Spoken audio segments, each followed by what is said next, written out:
beaucoup, Michel. Et merci à Rachel et à toute l'équipe musicale pour ces beaux cantiques. Vous savez, dans les psaumes, il est dit qu'il est bon pour des frères d'être ensemble.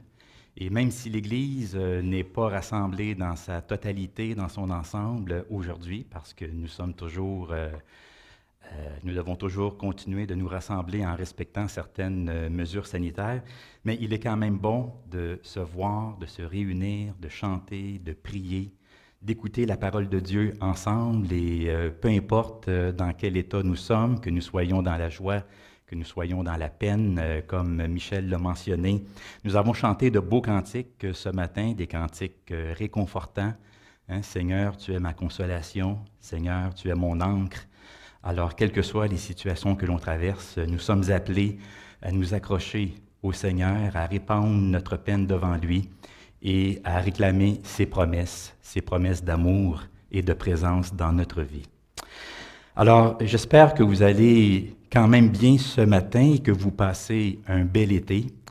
Je suis de retour de vacances avec ma petite famille et je dois dire que nous avons été gâtés, nous avons été choyés parce que non seulement nous avons eu de belles vacances, mais nous avons eu aussi de la belle température, hein, n'est-ce pas? On a eu vraiment un très, très beau mois de juillet et je pense que ça continue aussi. Hein? Le mois d'août est bien parti.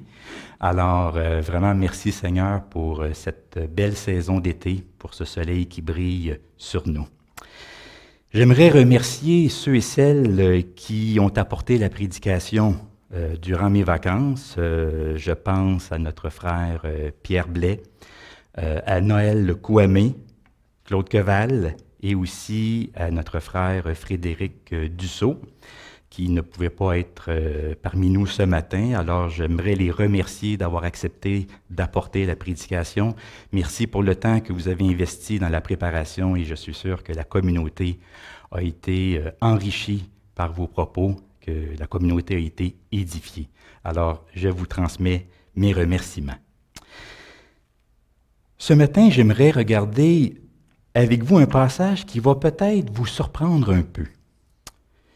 C'est un passage qui, au moins au début, semble ennuyeux, sans intérêt et même superflu. Vous savez, il y a de ces passages dans la Bible qu'on aime parfois passer par-dessus, ou du moins qu'on aime lire un peu plus vite que les autres textes. Ce matin, nous allons voir une liste de salutations, des salutations personnelles adressées à plusieurs personnes de la part de l'apôtre Paul à une église qui est l'église de Rome. Alors, c'est une liste de salutations que nous retrouvons dans l'Épître aux Romains au chapitre 16. Et même si à première vue, cette liste ne suscite peut-être pas notre enthousiasme, bien, nous allons voir qu'elle a de belles choses à nous dire et à nous enseigner. Vous savez, il y a un père de l'Église au IVe siècle, un célèbre prédicateur, Jean Chrysostome, qui disait que les chercheurs d'art, c'est-à-dire ceux qui aiment creuser, analyser les textes bibliques de près, peuvent toujours trouver de grands trésors, même dans les textes en apparence inintéressants. Alors, on peut certainement trouver de belles perles dans une liste de noms, de salutations personnelles. Alors, nous allons lire chapitre 16 de l'Épître aux Romains. Je pense que vous allez voir le texte apparaître ici. Et voilà.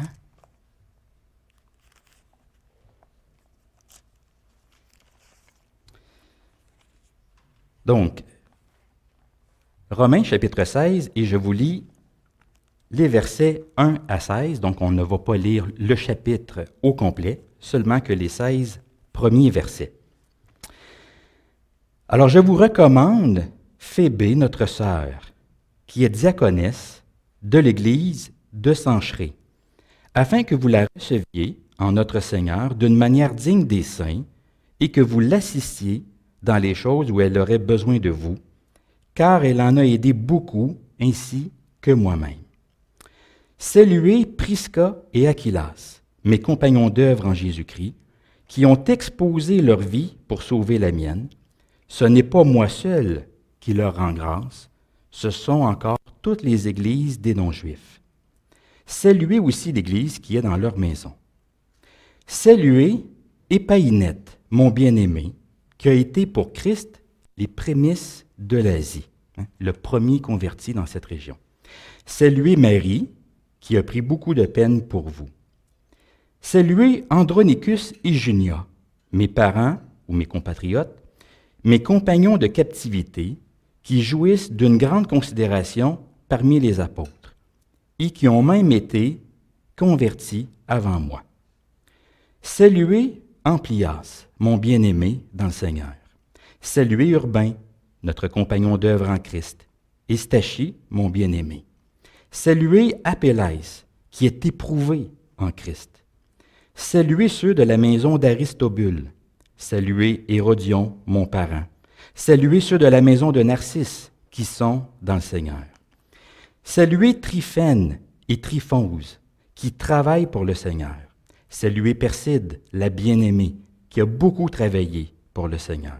Saluez Rufus, l'élu du Seigneur, et sa mère, qui est aussi la mienne. Saluez Asyncrite, Phlégon, Hermès, Patrobas, Hermas, et les frères qui sont avec eux. Saluez Philologue et Julie, Nérée et sa sœur, et Olympe, et tous les saints qui sont avec eux. Saluez-vous les uns les autres par un saint baiser. Ça a été écrit avant la COVID. Toutes les églises de Christ vous saluent. Alors c'est la parole de Dieu pour nous ce matin, que le Seigneur puisse nous parler au moyen de cette liste de salutations, que le Seigneur puisse faire taire en nous toute autre voix, afin que nous puissions entendre seulement que la sienne. Amen. Alors, vous vous demandez peut-être pourquoi j'ai choisi ce texte aujourd'hui, pourquoi cette liste de salutations personnelles. On dirait que ça ne nous concerne pas, que ça concerne Paul et ses relations, ses liens avec l'Église de Rome. On dirait qu'on entre dans sa vie, dans son intimité. Pour nous, cette épître de Paul aux Romains aurait pu se terminer au chapitre 15. Mais non, il y a un autre chapitre rempli de salutations personnelles, ce que Paul ne fait pas toujours dans ses lettres, il n'y a pas toujours autant de salutations, mais c'est un beau chapitre et un chapitre qui ne demande qu'à être découvert et apprécié. Je veux surtout relever deux choses avec vous ce matin, la recommandation et les marques d'appréciation. C'est que Paul recommande une personne en particulier et exprime son appréciation pour plusieurs collaborateurs. Et si je veux relever ces deux points, ces deux éléments ce matin, c'est à cause de ce que vous vous en doutez bien, de ce que nous allons vivre aujourd'hui, ce matin et cet après-midi. Je vais y revenir. Paul commence par recommander une femme à l'Église de Rome, une femme du nom de Phébé. Paul commence par cela, par cette recommandation, avant de passer aux salutations. À cette époque, dans l'Antiquité, lors de nos déplacements, de nos voyages, il était toujours souhaitable d'avoir des lettres de recommandation, d'être recommandé par des gens qui étaient reconnus et qui avaient une certaine crédibilité. Ça permettait de se prémunir contre les charlatans, les hypocrites, les faux enseignants. Alors, une lettre de recommandation, c'était toujours bienvenu, ça facilitait les choses, ça ouvrait les portes, comme on dit. Et Paul lui-même, c'est ce qu'on voit dans les Actes des Apôtres, a bénéficié de telles lettres, de lettres de recommandation pour que des croyants puissent lui faire bon accueil, étant donné le passé qu'il avait. Si Paul recommande cette femme aux Romains, bien, c'est parce qu'on pense que c'est elle qui avait la responsabilité de porter la lettre de Paul aux Romains. Vous savez, Paul faisait parvenir ses lettres non pas par le système postal de l'Empire romain, la poste impériale, mais par l'entremise de personnes de confiance. Alors, on pense que c'est probablement le cas ici. Cette femme a une tâche importante et Paul veut s'assurer qu'elle soit bien accueillie par la communauté de Rome. Remarquez que Paul utilise deux termes pour décrire cette femme. Sœur et diaconesse. Paul souligne d'abord la fraternité qu'il a avec elle et ensuite sa fonction. Alors, c'est une sœur dans la foi. Paul utilise un langage familial, fraternel pour désigner cette femme, même s'il n'a pas de lien biologique avec elle. Et cette femme fait partie des diacres de son Église. Elle avait un ministère reconnu au sein de sa communauté, dans une église tout près de la ville de Corinthe. On sait que dans l'Église primitive, il y avait des anciens, donc les dirigeants spirituels de la communauté, et il y avait aussi des diacres et des diaconesses, c'est-à-dire des gens qui s'occupaient, qui veillaient sur les autres, sur la communauté, et qui avaient pour mission, pour mandat, de répondre à des besoins concrets et matériels. Donc, c'était en quelque sorte les diacres, les diaconesses, les assistants des anciens. Alors, cette femme, elle est au service de sa communauté en tant que diacre. Et Paul demande deux choses à l'Église de Rome la concernant: la recevoir et lui donner tout ce dont elle a besoin. Donc, d'abord, la recevoir, c'est-à-dire l'accueillir, lui souhaiter la bienvenue, exercer envers elle l'hospitalité, et même lui exprimer un accueil des plus chaleureux, parce que Paul leur demande de la recevoir au nom du Seigneur et d'une manière digne des saints. Autrement dit, accueillez-la avec joie, chaleureusement, déballez le tapis rouge devant elle, ne ménagez pas vos efforts, accueillez-la vraiment, chaleureusement, comme on accueille des frères et des sœurs dans la foi. Et ensuite, Paul leur demande de lui donner tout ce dont elle a besoin. Paul ne précise pas quels sont ses besoins en particulier, mais il faut savoir que cette femme faisait probablement partie de l'équipe missionnaire de l'apôtre Paul. Non seulement elle avait pour mission de porter la lettre de Paul aux Romains, mais elle avait peut-être aussi d'autres responsabilités. Elle devait peut-être préparer le terrain, faire des préparatifs pour la venue éventuelle de Paul à l'Église de Rome, parce que ça faisait partie des intentions de Paul de se rendre en Espagne en arrêtant à Rome pour rendre visite à cette communauté. Vous savez, on s'imagine parfois que Paul, c'est un voyageur solitaire, un homme qui travaille seul, qui voyage seul, mais ce n'est pas le portrait que nous avons dans le Nouveau Testament. Paul était entouré d'une équipe. Il y a des gens qui l'assistaient financièrement, il y a des gens qui l'aidaient à organiser ses voyages, il y a des gens qui voyageaient avec lui. Alors, cette femme, elle faisait probablement partie aussi de l'équipe de Paul. Paul, c'est peut-être la figure visible, la figure principale, mais il y a derrière lui, autour de lui, il y a de grands hommes et de grandes femmes. Et c'est d'ailleurs ce qu'on voit dans cette liste de salutations. Il fait mention de plusieurs collaborateurs, des compagnons d'œuvre dans le Seigneur. Alors Phébé donc, faisait partie de cette équipe de Paul. C'est une sœur dans la foi, c'est une diaconesse et c'est aussi une bienfaitrice. Au verset 2, il est dit « Afin que vous la receviez en notre Seigneur d'une manière digne des saints et que vous l'assistiez dans les choses où elle aurait besoin de vous, car elle en a aidé beaucoup, ainsi que moi-même. » Ici, il y a quelque chose de particulier. Dans notre version, il est dit « Elle en a aidé beaucoup, ainsi que moi-même. » Mais le terme grec qui est utilisé ici, c'est un terme assez particulier et c'est le seul endroit dans tout le Nouveau Testament qu'il revient. Et le mot peut être traduit par bienfaitrice, protectrice ou patronnesse, dans le sens ancien du terme. À l'époque, un bienfaiteur, un protecteur, un patron, ce n'est pas juste quelqu'un qui faisait du bien, qui s'occupait d'œuvres sociales, c'est quelqu'un qui intervenait en faveur des autres sur le plan social, juridique et financier. C'est quelqu'un qui leur portait secours, qui les prenait sous sa garde, qui se chargeait de leurs besoins, qui défendait leurs droits. Alors, c'était des gens en moyen, au statut social élevé, et qui partageaient leurs ressources avec les autres. Alors, Phébé, elle était donc une bienfaitrice, une protectrice. Elle soutenait des œuvres, des ministères, dont celui de Paul.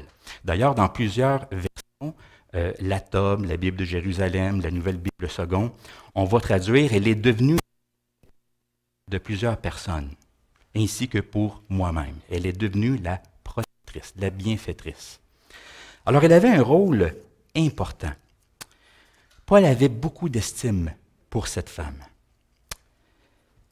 Beaucoup d'estime pour elle parce que cette femme, oui, c'est une sœur, c'est une diaconesse, c'est une bienfaitrice, C'est une femme qui est importante pour Paul dans son ministère et dans l'Église où elle était. Après cette recommandation, Paul se lance dans une longue liste de salutations personnelles. Il salue, nous l'avons vu, 26 personnes en tout, et parfois avec un mot personnel en guise d'appréciation. Et comme je l'ai dit, cette liste peut nous sembler ennuyante, superflue, mais elle est pourtant éclairante à bien des égards. Cette liste nous apprend beaucoup de choses sur les premières communautés chrétiennes, pas juste sur Paul et l'Église de Rome, mais sur l'ensemble des communautés chrétiennes. Et j'aimerais rapidement relever 3 choses à cet égard. D'abord, cette liste nous montre l'importance des relations personnelles et fraternelles au sein de la communauté chrétienne. Il y a un commentateur protestant, Emil Brunner, qui disait que le chapitre 16 de l'Épître aux Romains était l'un des chapitres les plus instructifs de tout le Nouveau Testament. On ne dirait pas cela au tout début, n'est-ce pas? On peut être d'accord avec lui ou non, mais lui, il pense que c'est l'un des chapitres les plus instructifs de tout le Nouveau Testament. Et vous savez pourquoi? Pas à cause des grandes vérités théologiques qu'il enseigne, mais il dit tout simplement parce que c'est un chapitre qui encourage le développement et l'entretien de liens sociaux et affectifs dans l'Église, des relations fraternelles centrées sur l'amour et l'appréciation mutuelle. Et ça, c'est beaucoup. C'est énorme. Et effectivement, c'est ce que nous voyons dans ce chapitre. Ce que nous voyons, ce ne sont pas juste des salutations, ce sont des liens fraternels, des rapports d'affection, des marques d'appréciation. On a en quelque sorte ici une fenêtre sur les relations intimes qui existaient au sein du monde chrétien au 1er siècle. Alors Paul accordait beaucoup d'importance à ces relations. Il salue plusieurs personnes en les appelant par leur nom. C'était important pour lui de souligner leur foi, leur service et combien ils étaient importants pour lui. On le sait, je ne vous apprends rien, que la foi, ce n'est pas juste une question de croyance, croire la bonne chose. La foi, ce n'est pas non plus juste une question de lecture biblique et de prière personnelle à la maison. Ce n'est pas juste écouter des sermons à la radio, à la télévision ou sur YouTube. Non, la foi, c'est être lié à d'autres personnes. C'est avoir des compagnons de foi, des compagnons avec qui marcher sur les traces de Jésus-Christ. Et c'est avoir des compagnons d'œuvre, des collaborateurs dans la foi aussi, c'est faire partie de la communauté de Jésus. Alors lorsqu'on lit ce chapitre, on voit, on ressent l'amour fraternel. On voit qu'il y a beaucoup d'amour, d'affection, il y a de la tendresse dans tout ce chapitre-là. D'ailleurs, comme je l'ai dit, on le voit, Paul encourage les croyants de se saluer les uns les autres par un saint baiser. À cette époque, et dans certaines cultures, on se saluait les uns les autres en s'embrassant. Donc, il y a différentes façons de se saluer, selon les époques, selon les cultures. Mais ce qui est important ici, c'est la salutation fraternelle, l'accueil fraternel, l'amour fraternel, et parfois, c'est accompagné d'un geste physique. Vous le savez, même depuis la pandémie, on trouve ça difficile de se saluer sans se toucher. Et d'ailleurs, on va même inventer de nouvelles façons de se saluer, des petits coups de pied ou un petit coup de coude. On dirait que c'est comme plus fort que nous, il faut faire quelque chose pour se toucher. Étant donné qu'on ne peut pas se faire la bise, on ne peut pas se faire d'accolade. Alors, donc l'amour fraternel, souvent, va s'accompagner d'un geste concret, d'un geste physique. Alors, c'est important, les relations fraternelles, la tendresse, l'affection les uns pour les autres que nous avons dans la communauté. Ensuite, cette liste nous montre la mixité ou la diversité sociale des premières communautés chrétiennes. Quand on parle de mixité sociale ici, on exprime l'idée de cohabitation d'individus ayant des origines ethniques, sociales et culturelles différentes. On parle d'un groupe où les classes sociales se mélangent, où les hommes et les femmes sont ensemble, où le statut social ne détermine pas nos rapports sociaux, où on retrouve des gens de toutes les catégories d'âge. C'est cela, la mixité, diversité sociale. Et à cette époque, c'était plutôt quelque chose de rare, de très rare. Et pourtant, c'est ce qu'on retrouve ici dans notre texte. Il y a plusieurs personnes qui ont étudié cette liste de très près. Vous savez, les chercheurs d'art dont je vous ai parlé au tout début. Et ils ont fait remarquer que dans cette liste, la composition des premières communautés chrétiennes, elle était extrêmement variée. Dans cette liste, il y a des hommes, des femmes, des juifs, des non-juifs, des gens plutôt riches, d'autres plutôt pauvres. Il y a des chefs de maisonnée, des domestiques. Il y a des gens au rang social élevé qui jouissaient d'une certaine honorabilité et d'autres qui se trouvaient plutôt au bas de l'échelle sociale. Il y a un mélange de tout, des gens de toutes sortes. Et comment ça se fait? Comment est-ce possible? Alors que souvent, c'est la séparation sociale qui l'emporte, les divisions ethniques, la ségrégation des sexes, les barrières raciales. Mais c'est ici, entre autres, que nous voyons la puissance de l'Évangile qui est à l'œuvre. L'apôtre Paul dit que l'Évangile, c'est une puissance, c'est une force. L'Évangile nous réconcilie, certes, avec Dieu. Nous sommes réconciliés avec Dieu, nous sommes en paix avec lui par la foi en Jésus-Christ, mais l'Évangile nous rapproche des autres aussi, nous réconcilie avec les autres et change et transforme les relations sociales. Ce que nous avons ici, c'est des gens très divers que tout peut diviser et pourtant qui sont ensemble, qui se fréquentent, qui vivent leur foi dans le Christ ensemble. Tout cela, c'est à cause de l'Évangile. Dans le Christ, ce sont des frères et des sœurs. Ce sont des compagnons de foi. Ce sont des compagnons d'œuvre, des collaborateurs dans le ministère. Il y a quelque chose qui les rassemble. Il y a quelque chose qui transcende tout ce qui pourrait les séparer. Et c'est le fait d'être dans la foi, d'être dans le Christ. Il y a un commentateur, John Isaac, qui est d'ailleurs un membre de nos églises. Il habite à Winnipeg. Et il a écrit un commentaire sur l'Épître aux Romains. Et il écrit que l'Église, c'est un projet de réingénierie sociale. J'ai trouvé ça intéressant, la façon dont il dit les choses. Je trouve ça original. L'Église, c'est un projet de réingénierie sociale. Une réingénierie, on sait ce que c'est lorsqu'on veut repenser des choses, les réinventer, les réorganiser, les restructurer. Il dit que l'Église, c'est une réorganisation, une refonte, un remodelage, une réorganisation, restructuration de l'humanité, de la vie sociale. Alors imaginez, l'Église, c'est un projet, une entreprise de réingénierie sociale. Et tout cela est réalisable à cause de l'Évangile, à cause de la puissance de l'Évangile qui finit par vaincre et transcender tout ce qui pourrait diviser les humains. Finalement, cette liste nous montre l'importance que les femmes tenaient dans les premières communautés chrétiennes. Vous l'avez sans doute remarqué, Paul mentionne plusieurs femmes dans cette liste. Plus d'un tiers de cette liste est composé de femmes et Paul souligne leur service dévoué et acharné. Nous avons déjà mentionné Phébé, qui est une diaconesse, une bienfaitrice dans l'Église.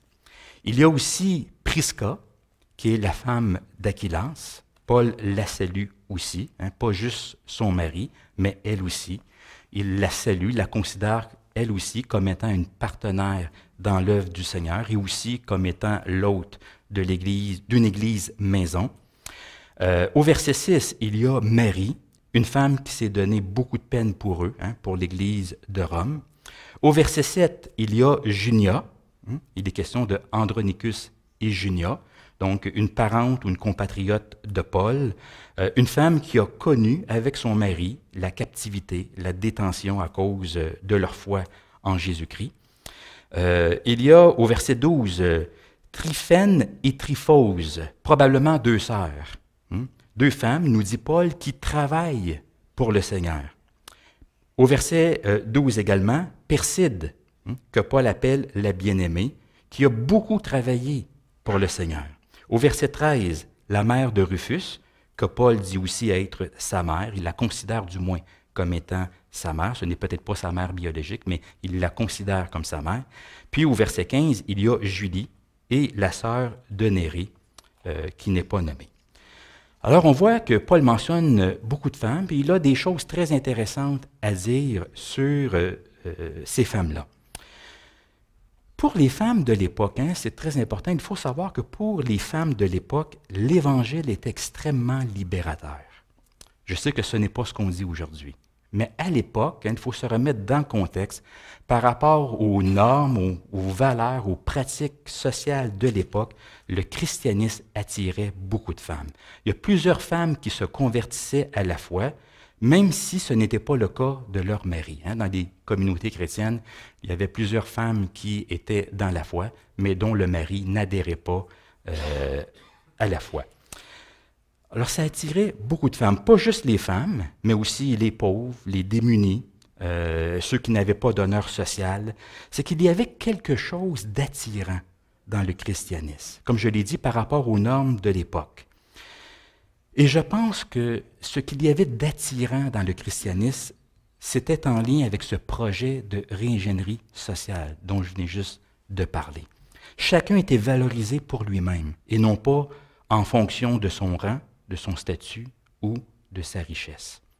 On connaît ce grand slogan de l'apôtre Paul qu'il mentionne dans l'épître aux Galates, le chapitre 3, le verset 28.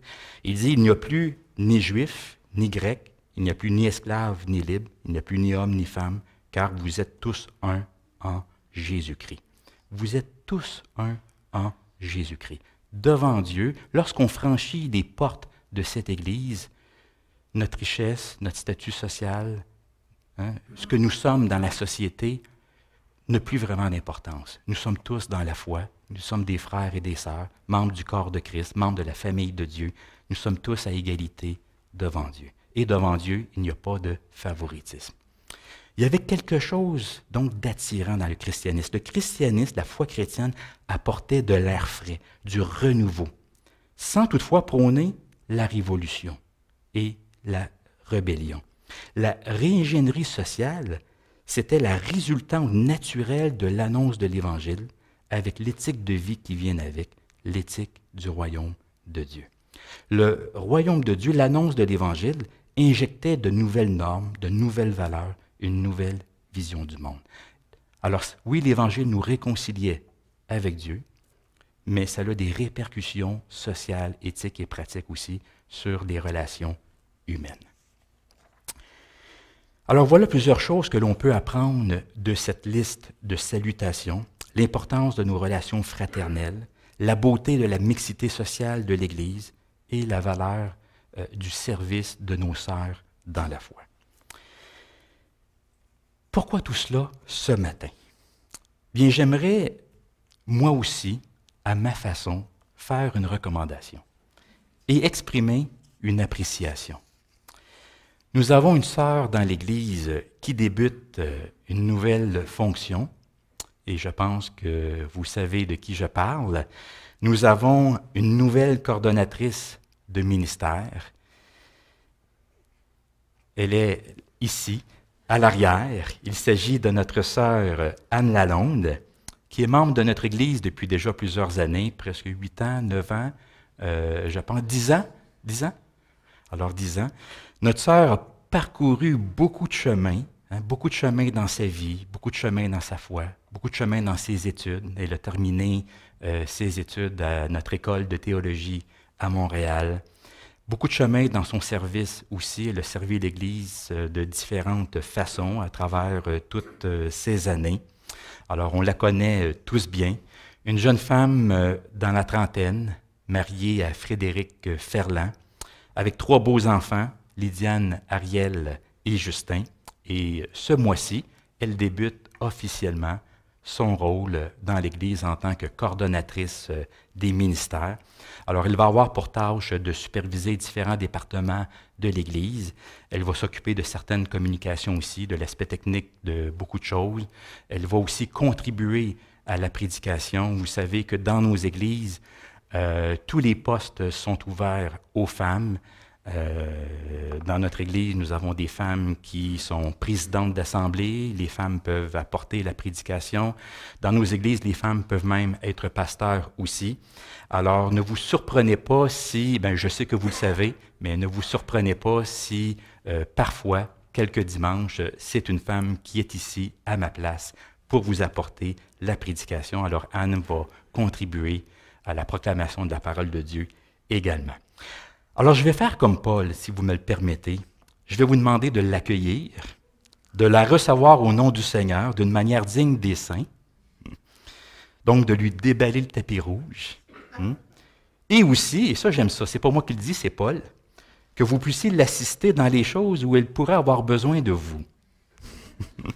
Et c'est sûr que ça va être le cas, parce qu'il y a beaucoup de besoins dans l'Église. Vous savez, une Église, ça ne peut pas fonctionner simplement qu'avec du staff, avec du personnel, ça prend des bénévoles aussi.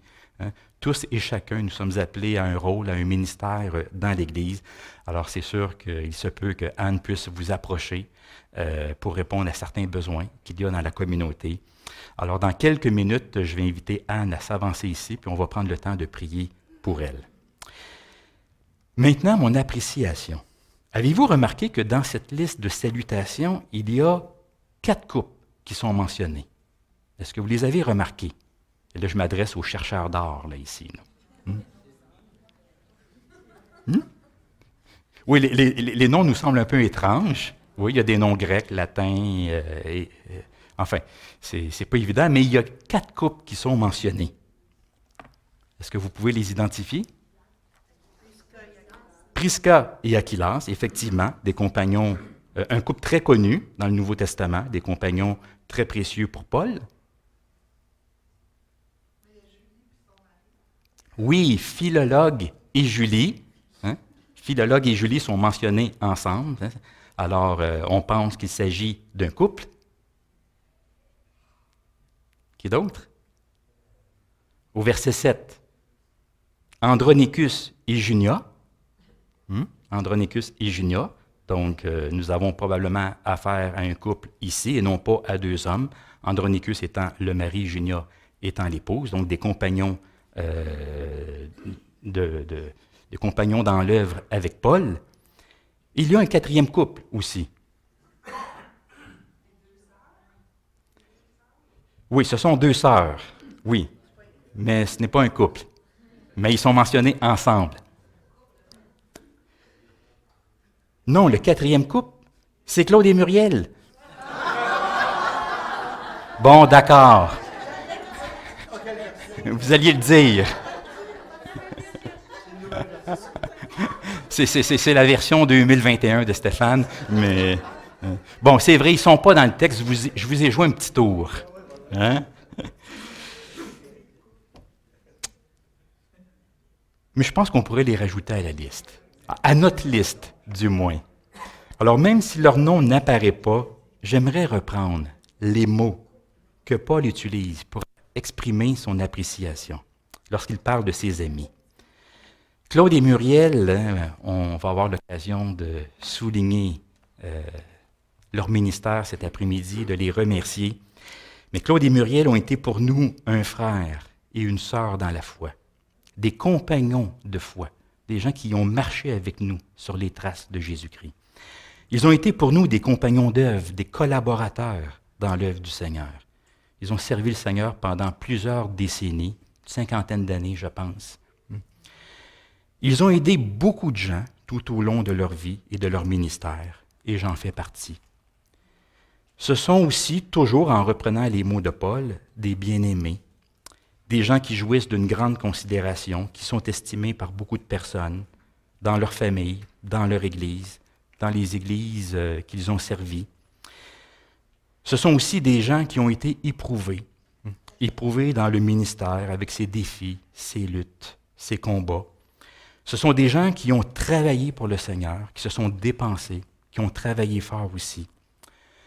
Alors je pense qu'on peut les remercier de tout notre cœur pour ce qu'ils sont, pour ce qu'ils ont fait, pour ce que nous sommes devenus aussi à leur contact, parce qu'ils nous ont influencés, ils nous ont aidés à cheminer dans notre compréhension de la foi. Alors, oui, saluons Prisca et Aquilas, saluons Andronicus et Junia, saluons Philologue et Julie, et saluons Claude et Muriel.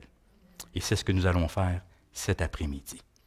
Alors que le Seigneur nous bénisse tous, qu'il bénisse sa parole ce matin, son peuple ici à Saint-Eustache, et saluons-nous les uns les autres fraternellement dans la paix. Soyons la communauté du Christ, cette communauté à laquelle le Seigneur nous appelle. Amen.